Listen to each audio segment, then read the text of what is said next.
technology so I can perform on the court, but as far as like the colorways and all that good stuff, like you guys are the ones that's wearing the shoes, so it's mostly for you guys.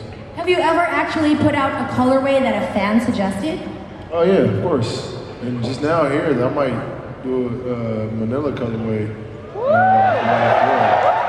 That might be crazy. That might be crazy. All right. And what are your thoughts on Filipinos' basketball skills and the love for the game? Like, you've been around a couple of times. It's not your first time here in the Philippines.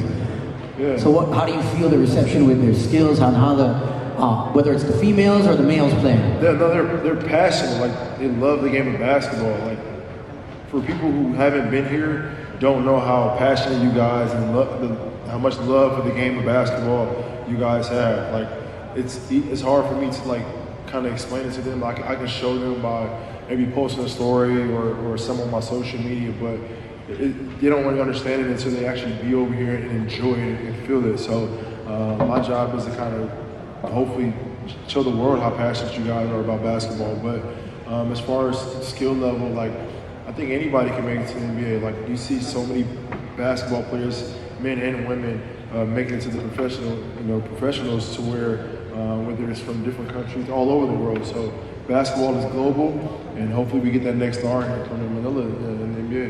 Do you think you see yourself maybe doing a summer camp for the students? Oh, that'd be crazy. Would that be possible? That'd be crazy, yeah, of course. Right? Yeah. That'd be crazy. That'd be crazy. I know you guys would appreciate that. That would be crazy. We have a lot of kids in the audience, and you saw some of our younger ballers come out here and play for us earlier on. Do you have any message for the new generation of Filipino basketball hopefuls? You gotta work every single day. You gotta work your butt off every day. It doesn't stop. Like, you're gonna have a lot of bad days and a lot of good days, but you can't have 2 weeks of work and feel like you accomplished something. Like, it has to be nonstop. And when you look up and it's 3-4 years and you've been working your butt off, you'll see the results. But that's just not in basketball, but in life. If you want to make it to the top, you gotta continue. Just block all the negative energy, block any hater away from you, keep them away from you, and just focus on your goals and you reach them. Speaking of haters, how do you deal with that? You're an adult already, but for the young ones that you tell them you're too small, you're too weak. You can't do it. Or when guys tell you, hey, you play ball? I mean, what can you say? I'm not going to be a professional player. No, I'm not trying to be a player. I'm not trying to be a player. I'm not trying to be a player. What can you say to those kids that, have parents or even family members say, don't play balls. Be a doctor. Yeah, be practical. Be a lawyer. I was one of those kids. My mom was just like, are you sure you want to play basketball? Is this what you really want to do? And I'm like, yeah, Mom, I want to play basketball. But every day since I was a kid, I just was out there outside in the gym, just shooting. And then she seen how passionate I was about it. And then like when I got to high school, like I was catching the bus and getting to school early. And then she was like, okay, like he's really working hard to be something in basketball. And I just continued to get better. And she saw it, and she had no choice but to follow me. I think for kids, like if you work so hard at something, or you're so adamant and you want to play something and you want to do something, your parents are going to push you and they have no choice but to help you do it, So, but if you're not and you just, oh, Mom, I want to do basketball, and then just don't work at it, it's like, all right, well, you really don't want to do it. So, long story short, work at it and go get it. All right, there you go. Let's make this even more exciting. I'll ask you a couple of questions.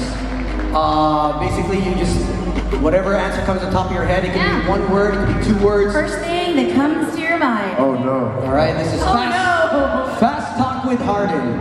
Don't worry, it's not forbidden questions. It's not that kind of show. Here we go. Question number 1. Burger or fries? Fries. Handshake or hug? Hug. Math or science? Math. Defense or offense? Defense. Training or sleep? Training. The color of your toothbrush? Pink. Flowers or chocolate? who, me or a girl? For a girl. Both. Biggest fear? None. Something you can never live without?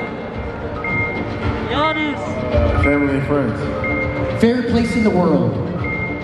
Manila. Yeah! Morning or night? Night. Funniest person you know? I don't know. On your team? Eric Gordon. Your favorite food? Everything. What time do you wake up in the morning if you don't have training? 10. Your best source of good vibes? 45 seconds. Rooftop somewhere, I don't Guilty pleasure? know. Snacks. If a movie was made in your life, who'd play you? Ooh, that's a good question. Ooh, that's tough. I don't know. You? Probably one of my friends. So. All right.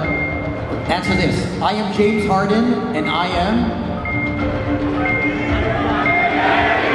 MVP. Yeah!